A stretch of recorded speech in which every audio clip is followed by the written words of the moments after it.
రాజన్న సిరిసిల్ల జిల్లా వేములవాడ మున్సిపల్ విలీన గ్రామం శాత్రాజుపల్లిలో మట్టి తరలింపును స్థానికులు అడ్డుకున్నారు. ఊర చెరువులో మట్టి తీయడం వల్ల గ్రామంలో భూగర్భ జలాలు అడిగంటిపోతున్నాయని, దీంతో కరకట్ట తెగిపోయే ప్రమాదం ఉందని వారు ఆందోళన వ్యక్తం చేశారు. ఇంద్రమైన్లకు మట్టి కోసం అధికారుల చుట్టూ తిరిగినా అనుమతులు ఇవ్వలేదని వాపోయారు.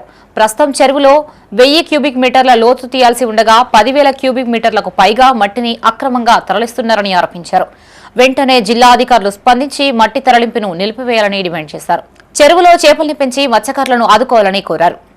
ప్రత్యక్షంగా కూడా ఆర్డీఓ గారిని ఏమైనా బదిలాడినా అయినా కూడా ఇవ్వలేదు. మరి ఈరోజు మా గ్రామ రైతులకు సంబంధించి మట్టిని కనీసం మన పొలాలలో పోసుకుందామన్న మట్టి ఒక్క ట్రిప్ మట్టి కూడా ఇవ్వడానికి మరి ఇరిగేషన్ డిపార్ట్మెంట్ వాళ్ళ చుట్టూ కూడా తిరిగినాం. మీరు ఈరంటే మా పరిధిలో లేదు, ఇది మైనింగ్ అంటారు, కలెక్టర్ అంటారు. సరే, ఇది ఎవరిస్తురు? ఈ మాఫియా ఎవరు? మాకు తెలియకుండా ఎట్లా పోతుంది? మా గ్రామానికి సంబంధించి మా రైతులకు లేనిది మా గ్రామానికి ఏ ఒక్క ట్రిప్ మట్టి తీసుకుందామన్నా చాలా ఇబ్బంది పెట్టి మరి ప్రత్యక్షంగా ఒక రైతు ఇందిరమ్మకు సంబంధించిన ఇల్లు వ్యక్తికి ఆయన సొంత పొలంలో ఒక ట్రిప్ మట్టి తీసుకపోతే కూడా ఆయనదైనా తీసుకపోయినా కూడా ట్రాక్టర్ సీజ్ చేసి 70,000 రూపాయల ఫైన్ వేసారు. మరి అట్లాంటిది ఈరోజు ఒక్క 1000 క్యూబిక్ మీటర్లకు ఏదో పర్మిషన్ తీసుకొని ఇక్కడ ఉన్న ప్రస్తుతానికైతే ఒక 5,000 మీటర్లు తరలించారు. మరి ఇది అన్యాయంగా మరి ఎన్ని బండ్లు సీజ్ చేస్తారు? ఒక 60 టిప్పర్లు, 3 ఇటాచి బండ్లు, జేసీబీలు నడుస్తున్నాయి. మరి వీటిని ఏ రకంగా మరి ఎంప్లాయీస్ మరి ఏ రకంగా మరి సీజ్ చేస్తారో చూస్తాము. మా ఇల్లు అని ఇచ్చారు. నేను బరంతి కోసం నా చేనులోకి వెళ్ళి మట్టి కొట్టుకుంటే ట్రాక్టర్ను పట్టుకొని కలెక్టర్ ఆఫీసులోకి తీసుకుపోయి సీజ్ చేసి 70,000 ఫైన్ వేసారు.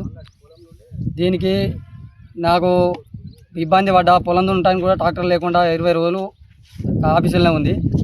అట్లా లాస్ అయిపోయినా, ఇట్లా లాస్ అయిపోయినా. ఇందిరా మిల్లు ఎందుకు ఇచ్చారో ఎందుకో ఈ గవర్నమెంట్ నాకైతే అర్థం కాలేదు.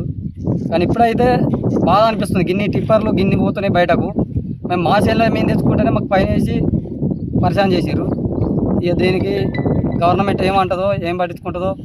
ఇప్పుడైతే ఇంత మట్టి పోతుంది బయటకు, మరి దీన్ని పట్టించుకునేటోళ్ళు లేరు.